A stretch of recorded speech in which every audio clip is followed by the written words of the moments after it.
Basically वही पराशक्ति है, लेकिन यहाँ नंदा को जो है पूजने का जो उसकी आराधना का जो सिस्टम है गढ़वाल में वो अलग है, इसलिए लगता है कि नंदा अलग है और पराशक्ति जो है अलग है, लेकिन है अलग नहीं, वो एक ही चीज़ है, लेकिन वो उपासना की पद्धति अलग होने से वो अलग दिखती है।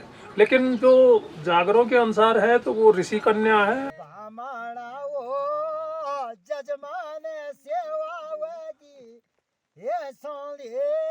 और जहाँ जहाँ से जात होती है आती है उसको ऋषसों का क्षेत्र मानते हैं, और ऋषि कन्या है, और उसकी शादी जो है शंकर से हुई है, तो वही नंदा है।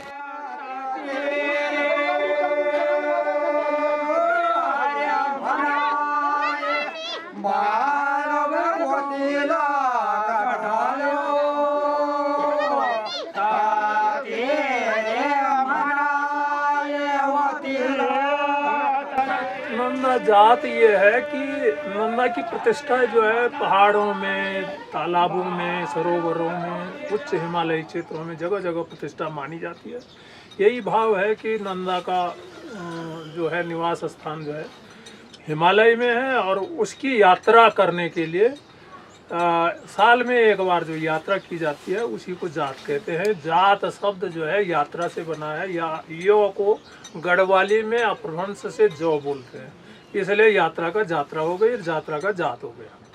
वो साल भर में एक बार की जाती है। नंदीकुंड राज जात में नंदा को एक विवाहित बेटी की तरह ससुराल से मायके बुलाने का प्रोसेस होता है, और जो राज जात होती है उसको बेटी को विदा करने का प्रोसेस होता है। अंतर इतना ही है। जो पारंपरिक छतोली है आज भी बनती है, रिंगाल से वो बुना जाता है, और उसमें भोजपत्र की छवाई होती है, बकरे की ऊन से उसके टांके लगते हैं, और रिंगाल और लट्ठ पर वो खड़ा किया जाता है। वो प्राचीन छत्र का स्वरूप भी है और छाता का स्वरूप भी है, दोनों स्वरूप है। मुख्यतः दियोर खडोरा से शुरू होकर के नैल, कोड़ाऊ, चिनका, डुंगरी, कोंज, बौला और आपके जयसाल, कुजाऊ, मैकोट, स्यूण और बेमरू और डुमक, इतने जगहों की छतोलियाँ इसमें शामिल होती हैं। और जात शुरू जो है कुजाऊ से होती है, यहाँ आकर के वजीर जी के मंदिर में रुकती है। और असल में मुख्यतः मैंने पहले बताया कि नंदा को ऋषि कन्या बोला जाता है, तो ऋषि देवता का मंदिर जो है कुजाऊ में है, और देवखार क्षेत्र के सारे जात के लोग अगले दिन वहाँ आ जाते हैं, पंचमी के दिन, और रात्रि निवास वहाँ करते हैं। और उसके बाद जो है बेमरू लाटू, स्यूण का सलूड़ा और डुमक का वजीर, ये तीन जो हैं यहाँ के प्रतिष्ठित देवता है, जिनकी संरक्षण में, जिनकी देख रेख में ये जात संपन्न की जाती है। इसलिए वो अगले दिन यहाँ तैयार हो जाते हैं, स्यूण, बेमरू और डुमक के जात वाले, और दूसरे दिन वो भी आते हैं देवखार वाले, और मिल करके तब आगे बढ़ते हैं।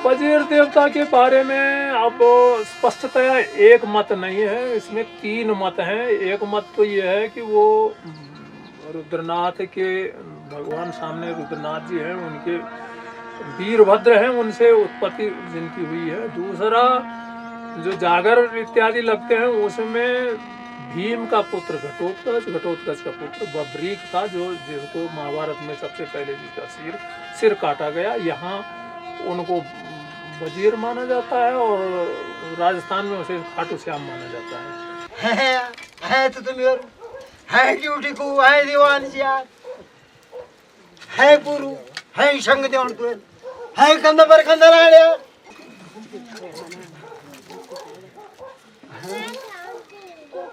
हाँ कंदोसा हाँ कंदा दिखाता तो हाँ पूरा रास्ता हाँ शो हाँ जो देखेगा जो स्वेच्छाणी परमेश्वर महाराज। असल में माना जाता है जो लोगों की भावना है कि नंदा देवी जो नंदी कुंड में है वो किसी एक स्वर्ण कपाट से बंद किसी एक मंदिर में रहती है और सुसुप्त अवस्था में रहती है। वहाँ जाने का रास्ता जो है केवल बेमरू लाटू को पता है, लेकिन बेमरू लाटू से वरिष्ठ जो है वजीर जी को माना जाता है, उनकी तत्वावधान में ये जात शुरू की जाती है। और ऋषि जो हैं वहाँ से के क्या कहते हैं कुजाओं से जो आते हैं वो 3 देवता जा कर के उन नंदा को जगाते हैं। कहते हैं कपाट खोलने की रास्ता बताने की जिम्मेदारी बेमरू लाटू की है, कपाट खोलने की जिम्मेदारी वजीर जी की है। और जब नंदा क्रोधित हो जाती है कि किसने मुझे अर्ध निद्रा में जगाया, तो ऋषि जो है जो उनके पिताजी हैं वो उनको गोद में उठाते हैं और बताते हैं कि तुम्हारे मायका के लोग हैं। तो इस प्रकार से उनका क्रोध शांत करते हैं और फिर नंदा जो है बुलाने के लिए ये लोग वहाँ पहुँचते हैं और वही इनका मुख्य रूप है। अब लाटू देवता मूल रूप से इनके भी इन पर भी कई किस्से हैं, लेकिन जो नंदा के साथ लाटू है वो लाटू उनके धर्म भाई है। और जो जागरों में भी धर्म्य बोलते हैं उनको, जब जागर लगता है तो धर्म्य बोलते हैं उनको। तो धर्म्य का मतलब वो उनका धर्म भाई है, क्योंकि ऋषि कन्या होने के नाते उनके और भाई तो थे नहीं। तो पूरे ऋषासों के जो प्रतिष्ठित लोग रहे उन्होंने अपनी बहन के तौर नंदा को माना है, इसलिए उनको धर्म्य बोलते हैं। और लाटू देवता जो है वो उनके बारे में यही है कि वो उनके मुख्य धर्म भाई है। मेला सांगुड़ी एक ऐसी जगह है कि एक प्रतीकात्मक नाम रखे गए हैं पहले, आगे जाकर घोड़ा सांगुड़ी भी है। मेला सांगुड़ी ऐसी उस घाटी को बोलते हैं कि दोनों तरफ से पहाड़ है जिस पर मेंढा जो है उसके सींग टकरा जाते हैं। उस इतना मतलब घाटी इतनी संकरी है कि जिसमें मेंढक के सींग टकरा जाते हैं, उसको मेला सांगुड़ी बोले। जहाँ पर मेला सांगुड़ी जगह है वहाँ से आगे किसी ने रास्ता देखा नहीं था उस जमाने में। नंदीकुंड किसी को पता नहीं था, केवल बेमरू लाटू को पता था। तो वहाँ पर जो है जो बेमरू लाटू का पसवा था उस पर बेमरू लाटू अवतरित होता है और वो जो है बताते हैं कि यहाँ से आगे रास्ता मैं बताऊँगा। तो सारे लोग उन्हीं के मार्ग निर्देशन में आगे बढ़ते हैं। तो इसलिए उनके मार्ग निर्देशन पर बढ़ने के लिए वहाँ पर लाटू देवता प्रकट हो जाता है। तो सब लोग अपनी तरफ से भेंट देते हैं लाटू देवता के लिए, तो उसी को जगात रूप में माना जाता है। आज भी वो परंपरा। तो यहाँ पे ऐसा है कि जो मतलब बेमरू लाटालिंग जी है, यहाँ पे उनका एक दस्तूर बनता है, हक बनता है उनका। यहाँ पे एक कर उगाना उनका मतलब जो यात्री लोग हैं उनकी रक्षा से लेके और जो सारी चीज़ें होती है वो यहाँ पे सारी गारंटी बेमरू लाटालिंग की हो जाती है यहाँ पर से आगे। तो यहाँ पर से आगे बिना कर दिए कोई नहीं जा सकता है। तो कर देना यहाँ पे ये है कि बहुत ज़रूरी है। मतलब यहाँ पे लाटालिंग जी की जो है कृपा, मतलब कृपा ही मान लीजिए उसको।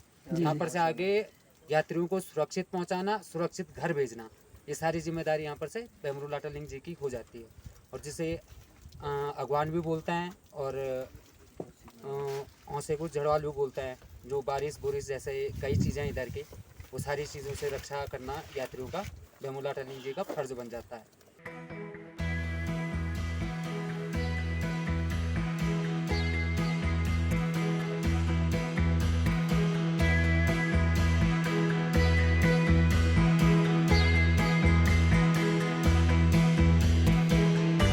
वो तो मैना नदी है, जो मैना शब्द उसी से जुड़ा हुआ है। मैना शब्द से मैना जुड़ा हुआ है।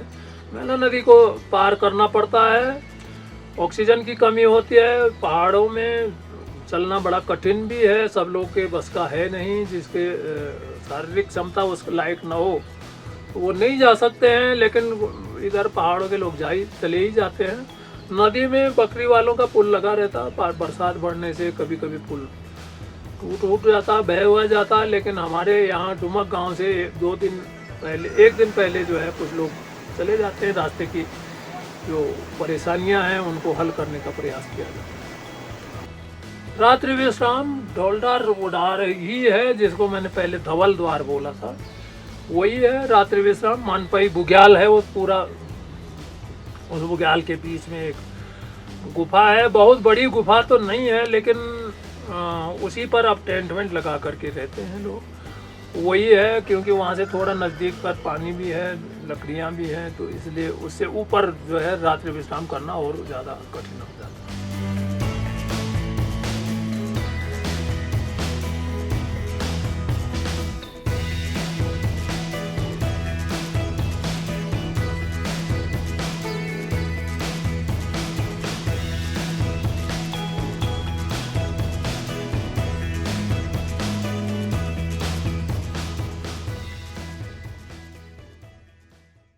ब्रह्म कमल तो बाड़ा बैतनी के बराबर और उसके सामने लाल खीरा नाम की एक जगह है, उन पर ही होता है। उससे नीचे तो कोई ब्रह्म कमल होता नहीं। ब्रह्म कमल तोड़ने के लिए तो ये माना जाता है कि ब्रह्म कमल वाटिका के माली जो है वन देवी वन देवता है, पहले उनकी पूजा अर्चना की जाती है, उनसे आज्ञा ली जाती है, उनको भेंट समर्पित किया जाता है और तब जाके ब्रह्म कमल तोड़ा जाता है।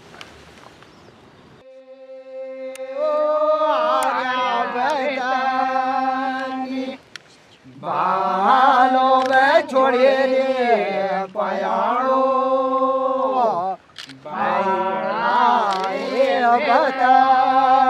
छोड़िए रे। ऊपर जाकर जब आप नंदी कुंड जाते हैं, असल में चाहे आपका जात कहीं पर भी करें तो जाकर तो नंदी कुंड के ही लगते हैं। तो नंदी कुंड में पहले कपाट खोले जाते हैं वजीर देवता के द्वारा, फिर रास्ता तो बेमरू लाटू ने बताया। फिर जो है नंदा क्रोधित हो जाती है कि किसने मुझे सोए हुए में जगा दिया, तो वो भस्म करने के लिए तैयार हो जाती। तो ऋषि देवता उनको गोद में ले लेते हैं, गोद में लेकर के बताते हैं कि ये लोग कोई ऐसे लोग नहीं हैं, ये तो तुम्हारे मायके के लोग हैं, तुझे भेंट लेकर के आए हैं, तुझे बुलाने के लिए आए हैं। तो फिर धीरे धीरे नंदा का क्रोध शांत होता है, फिर नंदा को मनाया जाता।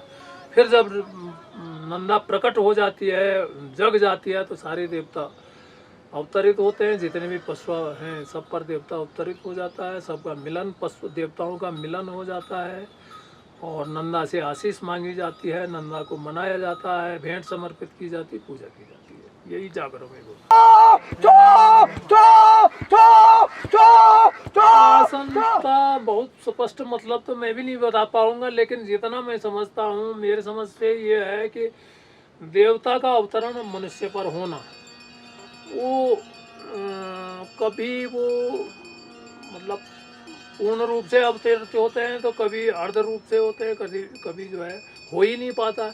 आसन लेने का मतलब ये है कि इस पर पूर्ण रूप से देवता अवतरित हो चुका है, और वो उसका ही एक प्रमाण है कि जो आसन लेते हैं। आसन जैसे 2-3 प्रकार के आसन यहाँ होते हैं, 2 प्रकार के कम से कम। एक तो कटार को ठोकना है पेट पर, नुकीले कटारों को ठोकना, जो लोहे के कटारों को, और दूसरा जो है तलवार पीठ, नंगी पीठ पर तलवार की धार से वार करना, पेट पर, पीठ पर। तो ये 2 प्रकार के आसन हैं। नंदा देवी के जहाँ तक आसन है देवी के पशुओं का, तो वो तलवार से करते हैं, और जो ये जाख देवता हैं इनका ये जो है कटार से ज़्यादा करते हैं। असल में ब्रह्म कमल लगा कर 1-2 तो वहीं पर लगा लेते हैं प्रतीकात्मक, पर वो रास्ते में वजन हो जाता बहुत ज़्यादा, इसलिए वो रास्ते भर में नहीं सजाते, 1-2 पुष्प लगाते हैं वहाँ पर जात के समय। उसके बाद जो है यहाँ पर कौन लाना शब्द है, यहाँ पर जो है वजीर जी की छतोली पर सारे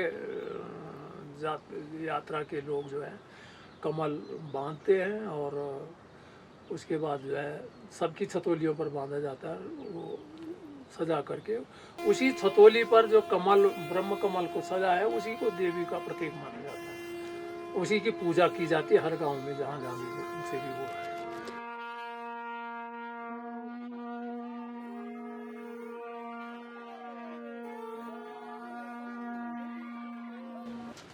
ये जो परंपराएं हैं, जो रीति रिवाज हैं, ये जब से यहाँ बस्ती रही होगी मनुष्य की तब से चली आ रही है। लोग प्रकृति के साथ सह अस्तित्व के रूप में जीते थे और प्रकृति को सम्मान देने के लिए ये सारा कार्यक्रम रचा गया था और बड़े वैज्ञानिक ढंग से रचा गया है।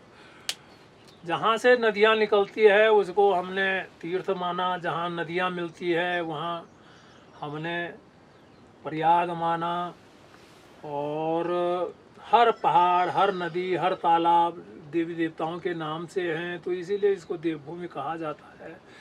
यह पर्यावरणीय दृष्टि, हिमालय का मतलब इसको देवभूमि कहते हैं। देवभूमि का मतलब देने वाली भूमि है, ये पूरे भारतवर्ष को देने वाली भूमि है। यहाँ से ऊपर कड़ा हिमालय है, बहुत भयंकर हिमालय है, वहाँ से आगे आप जा नहीं सकते हैं। लेकिन इस हिमालय से कई नदियाँ निकलती हैं, कई औषधियाँ निकलती हैं। इसको संरक्षण करने के लिए ये रीति रिवाज बनाए गए थे। लोग इनको जो है उपयोग करते थे, उपभोग नहीं करते थे। अब उपभोक्तावादी संस्कृति आ गई है। अब लोग इनको सब संसाधन मानने लगते हैं। जल, जंगल, जमीन सबको संसाधन मान रहे हैं, विदोहन कर रहे हैं। और अब युग वैज्ञानिक बताते हैं लेकिन दोहन अवैज्ञानिक करते हैं। जबकि वो ज़माना वैज्ञानिक नहीं था, वो अपने आप को वैज्ञानिक नहीं मानते थे, लेकिन उनका विदोहन अपने उपयोग के लिए जो है जिस ढंग से करते थे, वो रीति रिवाज, कस्टम और आपके आस्था और आपके विश्वास के साथ जोड़ करके किया जाता था। इसी का कारण है कि आज भी उत्तराखंड में इन पहाड़ों में कई चीज़ें संरक्षित हैं। यदि आज के भौतिकवादी युग में यदि पता चले कि इन जड़ी बूटियों से क्या क्या फायदे हैं तो एक ही रात में समाप्त हो जाएंगे। तो इसलिए ये रीति रिवाज अब धीरे धीरे ख़त्म होने जा रहे हैं। और इसी कारण हमने भी अब जागर लगाने वाले भी समाप्त हो गए हैं, लगभग समाप्ति हो गए हैं। जागर तो मेन रूप से देवी देवता को की आराधना का ही एक रूप है, एक तरीका है, एक सिस्टम है जो यहाँ पूरे गढ़वाल कुमाऊँ में प्रचलित है। आज भी दोनों पद्धतियाँ गढ़वाल कुमाऊँ में चलती है। एक तो ये जागर, गीत और नाच गाने वाला, दूसरा वैदिक पूजा कर्मकांड वाला, दोनों चलते हैं और एक दूसरे का विरोध भी नहीं करते हैं।